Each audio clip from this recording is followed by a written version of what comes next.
पिछली एपिसोड में हमने बात की कि सलाउद्दीन की फैमिली को 1137 में तिकरित से क्यों निकाला गया और निकलने के बाद उन्होंने मोसूल में इमादुद्दीन जंगी के शहर में पनाह ली। लेकिन अयूबी फैमिली के साथ आगे क्या हुआ ये तो हम आज की अल नासिर सलाउद्दीन एपिसोड 3 में जानेंगे कि सलाउद्दीन का बचपन किस किस शहर में गुजरा और उनकी फैमिली को आगे किस किस मुश्किल का सामना करना पड़ा। So let's begin. साल 1137 सलाउद्दीन की फैमिली तिकरित से निकली और लगभग 1138 में वो मोसूल में मौजूद थे इमादुद्दीन जंगी के साये के नीचे, जो कि सुल्तान नूरुद्दीन जंगी के वालिद थे। लेकिन क्या आपको एक बात पता है कि इस वक्त दमास्कस, जिसे आप दिमिश्क भी कहते हैं, वो जंगी के पास नहीं था, मतलब इमादुद्दीन जंगी। और ये भी आपको पता होना चाहिए कि दिमिश्क सीरिया का एक शहर था और सीरिया को आप शाम भी कह सकते हो, जो कि एक मुल्क था जिसके अंदर कई शहर थे। लेकिन कुछ ऐसे शहर थे जिनका जिक्र आपको सलाउद्दीन की हिस्ट्री में काफी ज्यादा मिलता है, जैसे कि दिमिश्क, हलब, हमस और हमाम। लेकिन दिमिश्क शहर सबसे इम्पोर्टेंट है क्योंकि इस शहर का बहुत इंपॉर्टेंट रोल है सलाउद्दीन की हिस्ट्री में। लेकिन ये शहर 1138 में मोइनुद्दीन अनूर के पास था। और आप सोच रहे होंगे कि मोइनुद्दीन अनूर कौन है, तो ये इस्मत अद-दीन खातून के वालिद थे, वही इस्मत अद-दीन खातून जिनका आगे चलकर सलाउद्दीन और सुल्तान नूरुद्दीन जंगी की जिंदगी में बहुत बड़ा किरदार है। और इन्हें भी आप सुल्तान सलाउद्दीन ड्रामा में देख सकते हो। एक और बात कि मैंने हिस्ट्री में मोइनुद्दीन अनूर के बेटों का नाम ढूंढने की कोशिश करी, लेकिन मुझे उनके बेटों का ज्यादा जिक्र नहीं मिला हिस्ट्री में, बल्कि सिर्फ इस्मत खातून का नाम ही मिलता है जो कि उनकी बेटी थी। तो इसलिए मैं कहता हूँ कि जो सुल्तान सलाउद्दीन ड्रामा में दिखाया जाने वाला इस्मत खातून का भाई कारतगिन वो फिक्शनल कैरेक्टर है। कारतगिन नाम का कोई बंदा सलाउद्दीन की हिस्ट्री में तो मौजूद ही नहीं था और ना ही इस्मत खातून के भाइयों का ज्यादा जिक्र मिलता है। और इस्मत खातून का जिक्र हम आगे आने वाली एपिसोड्स में डिटेल से करेंगे, क्योंकि 1138 के आसपास के टाइम में उनका जिक्र ज्यादा नहीं मिलता। तो जब उनका जिक्र आगे चलकर हिस्ट्री में आएगा तो हम डिटेल से बात करेंगे।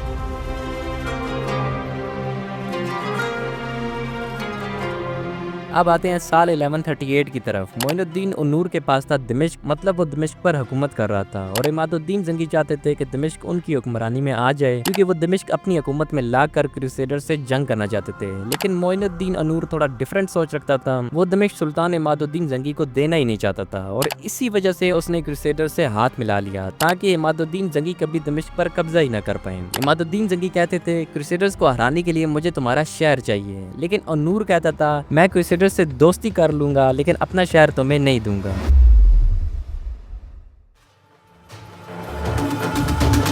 साल 1139 तारीख इब्न कसीर में हमें मिलता है कि इमादुद्दीन जंगी ने दिमिश्क पर हमला कर दिया। उस वक्त मोइनुद्दीन अनूर ही दिमिश्क के अंदर था और उसने क्रूसेडर से मदद ले रखी थी, जिस वजह से इमादुद्दीन जंगी दिमिश्क फतह ही नहीं कर पाए। लेकिन उन्होंने बल्बीक शहर का रुख कर लिया और उस पर हमला कर दिया, जो कि आज के लेबनान में मौजूद है, लेकिन उस वक्त ये शाम का हिस्सा था। इसे इमादुद्दीन जंगी ने फतह कर लिया। हालांकि दिमिश्क की तरह बल्बीक भी मोइनुद्दीन अनूर के कंट्रोल में था, लेकिन वो बल्बीक को नहीं बचा पाया और इमादुद्दीन जंगी ने बल्बीक फतह करते ही इसका नया गवर्नर नजमुद्दीन अयूब को बना दिया। और फिर जो सलाउद्दीन की फैमिली तिकरित से निकलकर मोसूल पहुंची थी, अब बल्बीक आ चुकी थी, क्योंकि नजमुद्दीन यहाँ के गवर्नर बन गए थे। और इस वक्त सलाउद्दीन को तकरीबन 2 से 3 साल के थे। अयूबी फैमिली इस तरह बल्बीक में रहने लगी और टाइम ऐसे ही गुजरता चला गया और 5 से 6 साल गुजर गए और आप पहुंचा साल 1146। इब्न असीर लिखते हैं कि इस साल इमादुद्दीन जंगी को कत्ल कर दिया गया। उन्होंने लिखा कि इमादुद्दीन जंगी किला जबर का मुहासरा किए हुए थे कि शहाबुद्दीन सालिम बिन मालिक ने उनके गुलामों को रिश्वत दी और फिर इमादुद्दीन जंगी को कत्ल करवा दिया। शहाबुद्दीन सालिम बिन मालिक आई थिंक उस वक्त किला जबर का हुक्मरान था, जिसे इमादुद्दीन जंगी फतह करने में लगे हुए थे। और इसी साल सिर्फ यही नहीं हुआ, बल्कि मोइनुद्दीन अनूर, जो कि इस्मत खातून के वालिद थे, उन्हें पता चला कि इमादुद्दीन जंगी वफात पा चुके हैं, तो उसने मौके का फायदा उठाते ही बल्बीक पर हमला कर दिया, जो कि इमादुद्दीन जंगी ने उसी से छीना था और नजमुद्दीन अयूब को वहाँ का गवर्नर बना दिया था। तो मोइनुद्दीन अनूर नजमुद्दीन अयूब से बल्बीक शहर वापस लेने आ गया। अगर इस वाक्य को आपको डिटेल में पढ़ना है तो एन मैरी एडी की किताब सलादीन पढ़ सकते हो। नवंबर 1146 अयूब ने बल्बीक अनूर के हवाले कर दिया। जी हाँ, उन्होंने जब देखा कि उनका सरपरस्त इमादुद्दीन जंगी भी उन्हें बचाने नहीं आ सकता, तो उन्होंने अमन के साथ बल्बीक अनूर के हवाले कर दिया। तो जब अमन के साथ बिना खून बहाए बल्बीक अयूब ने अनूर के हवाले किया, तो उसने भी बदले में दिमिश्क के करीब देहात में कुछ गाँव अयूब को दे दिए। इस तरह कुछ अजीब और मुश्किल हालात में अयूबी खानदान शाम के मरकजी शहर दिमिश्क के आसपास आ बसा। मतलब नजमुद्दीन अयूब की फैमिली अब दिमिश्क में आ चुकी थी और दूसरी तरफ जबकि इमादुद्दीन जंगी वफात पा चुके थे तो अब विरासत उनके बेटों में तकसीम होनी थी। उनके 3 मशहूर बेटे हैं जिनका नाम आपको हिस्ट्री में बहुत ज्यादा मिलता है। पहले सैफुद्दीन गाजी, ये सबसे बड़े बेटे थे। इन्हें सल्तनत का मरकजी हिस्सा यानी मोसूल और उनके आसपास के इलाके मिले। दूसरे नूरुद्दीन जंगी, ये सबसे ज्यादा मशहूर रूलर साबित हुए। इन्हें सल्तनत का मगरबी हिस्सा यानी हलब, इन्होंने आगे चलकर क्रूसेडर्स के खिलाफ बड़ी जंगें लड़ी थी। और लास्ट में आते हैं कुतुबुद्दीन मौदूद। इन्हें शुरू में कोई बड़ी जगह तो नहीं मिली, लेकिन जब उनके बड़े भाई सैफुद्दीन गाजी ने वफात पाई तो ये मोसूल के तख्त पर बैठ गए और काफी अरसे तक वहाँ हुकूमत की, जिनका आगे चलकर हम जिक्र भी करेंगे। और कहा जाता है कि साल 1146 में जब इमादुद्दीन जंगी की डेथ के बाद नूरुद्दीन जंगी सुल्तान बने हलब के, और इसी साल जब अयूबिड पूरी फैमिली दिमिश्क में आई तो शेरकू जो सलाउद्दीन के चचा थे वो सुल्तान नूरुद्दीन की सल्तनत में चले गए। मतलब इस वक्त अयूबी फैमिली बट गई थी। जहाँ शेरकू हलब चले गए सुल्तान नूरुद्दीन जंगी की सर्विस में, और नजमुद्दीन अयूब सलाउद्दीन और उनकी फैमिली दिमिश्क में ही रही, जहाँ नजमुद्दीन अयूब अमीर या कमांडर बनकर है मोइनुद्दीन अनूर के। साल 1146 दिमिश्क में सलाउद्दीन तकरीबन कोई 9 साल के थे। वैसे तो सलाउद्दीन की बचपन की हिस्ट्री बहुत कम ही मिलती है, लेकिन अगर आपको वो थोड़ी सी भी हिस्ट्री पढ़नी है तो Salahuddin the politics of the holy war और एन मैरी एडी की किताब सलाहुद्दीन पढ़ सकते हो।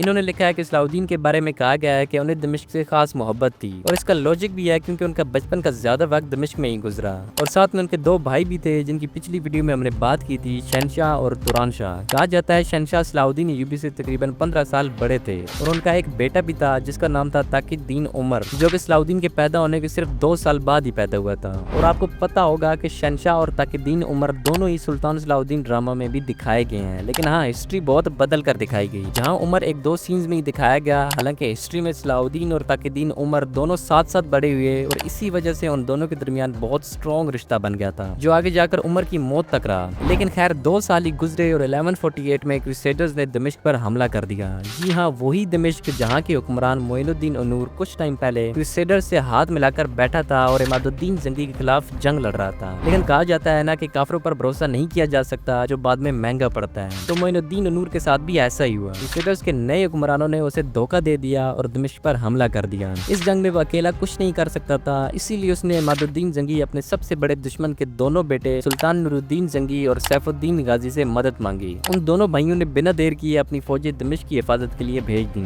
इस जंग में अयूबी फैमिली भी लड़ रही थी, जिसमें नजमुद्दीन अयूब थे, और आप शेरकू भी कह सकते हैं क्योंकि वो नूरुद्दीन जंगी के कमांडर बन चुके थे। लेकिन सलाहुद्दीन जंग में मौजूद नहीं थे क्योंकि वो सिर्फ 11 साल के बच्चे थे। लेकिन हाँ, उनके बड़े भाई शहनशाह इस जंग में लड़ रहे थे, और वो इस जंग में लड़ते लड़ते शहीद हो गए, और उनका बेटा ताकिद्दीन उमर जो कि सिर्फ 9 साल का था बाप से महरूम हो गया। जैसा कि आपने देखा कि शहनशाह सलाहुद्दीन के भाई सुल्तान सलाहुद्दीन ड्रामा में अस्कलान की जंग में शहीद हुए, तो वो बिल्कुल टूटी फूटी हिस्ट्री थी जो आपने ड्रामा में देखी, क्योंकि अस्कलान तो बहुत बाद में जाकर फतह होगा, और ना ही शहनशाह अस्कलान की जंग में शहीद हुए बल्कि दिमिश्क में शहीद हुए, और सलाहुद्दीन तो उस वक्त सिर्फ 11 साल के बच्चे थे। वो खुद तो जंग लड़ने के काबिल ही नहीं थे। कहा जाता है कि उन्हें जंगी तालीम से ज्यादा बचपन में इस्लाम की तालीम हासिल करने का बहुत शौक था, और वो दिमिश्क में इस्लामी तालीम हासिल कर रहे थे। हो सकता है कि वो अपने वालिद नजमुद्दीन अयूब से छोटी मोटी जंगी ट्रेनिंग हासिल कर रहे हों, बट इसका कोई खास सबूत नहीं मिलता, बल्कि जंगी ट्रेनिंग उन्हें थोड़ा आगे जाकर मिली, और कहाँ मिली, कैसे मिली, इस पर हम नेक्स्ट एपिसोड में बात करेंगे। और हाँ, मैं आपको बता दूं कि फिलहाल हम सीरीज में सलाहुद्दीन के बचपन की और साथ में बाकी शख्सियात का ज्यादा जिक्र कर रहे हैं और सलाहुद्दीन का कम। इसकी वजह यह है कि जब आपको सलाहुद्दीन के आसपास के लोगों की हिस्ट्री और उनके बचपन की हिस्ट्री पता होगी, तब भी आप उनकी आगे की हिस्ट्री सही से समझ पाओगे। इसलिए मैं शुरू से डिटेल में बता रहा हूँ ताकि आपके सारे डाउट्स क्लियर हो जाएं। अगर आपको अल नसर सलाहुद्दीन सीरीज की एपिसोड्स पसंद आ रही हैं तो वीडियो को लाइक और शेयर जरूर करना। मिलते हैं किसी नेक्स्ट एपिसोड में। अल्लाह हाफिज।